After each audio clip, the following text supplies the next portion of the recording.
इस सरला कुकिंग में आप सभी का स्वागत है। तो मैं यहाँ पर आज एक ऐसी नई तरीके से कटहल की सब्ज़ी बनाने जा रही हूँ, जो कि देखने में भी बहुत बढ़िया लगती है और खाने में भी तो टेस्टी है। तो यहाँ पर मैंने ग्रेवी पनीर यहाँ पर तकरीबन 1 केजी कटहल ले लिया है। इसे मैं कट कर लेती हूँ। हाथों में तेल लगा के कट करूँगी, जो कि इसमें दूध है तो वो हाथों में चिपकेगा। और चाकू में तेल लगा लिया है। इसे बड़े बड़े पीसेस में कट कर लिया है। भगोने में पानी गर्म होने के लिए रख दिया है। इसमें मैंने हल्दी, नमक और कटहल डाल दिया है।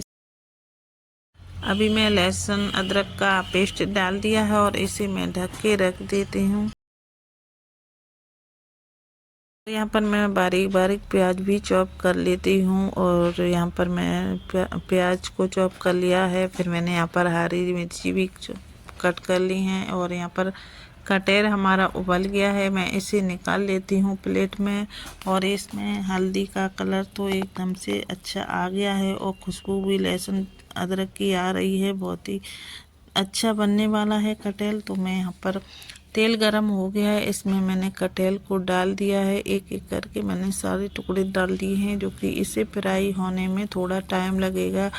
तो फ्राई हमारा कटहल हो गया है। इसे मैं निकाल देती हूँ प्लेट में और इसे रख देती हूँ साइड में। कढ़ाई में तेज पत्ता, जीरा, लहसुन, हींग डाल के प्याज मैंने डाल दिया है। उसे मैं थोड़ी देर चलाऊंगी। इसे मैं भूंज के और यहाँ पर थोड़ी सी मसाले, हल्दी पाउडर, धनिया पाउडर और यहाँ पर मैं लाल मिर्ची डाल देती हूँ। प्याज, ग्रेवी टमाटर की डाल दी है, जो कि हमारी थोड़ी देर इसे भूनेंगे। और ये देखो कलर हमारा अच्छे से आ गया है। और यहाँ पर ऑयल भी छोड़ दिया है। तो गरम मसाला डाल के थोड़ा सा पानी डाल दिया है। यहाँ पर मैंने कटहल भी डाल दिया है।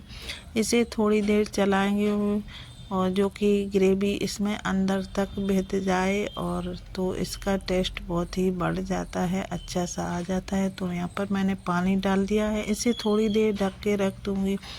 कटहल हमारा बन गया है। इसे ऊपर से बारीक धनिया कटी हुई डाल दी है। और ये देखो कितना अच्छी कटहल की सब्ज़ी बन के हो गई है तैयार। इस तरह से बनाएंगे तो बहुत ही जल्दी और बहुत ही स्वादिष्ट बनेगी। अगर हमारी वीडियो पसंद आई हो तो लाइक सब्सक्राइब करो। इंजॉय।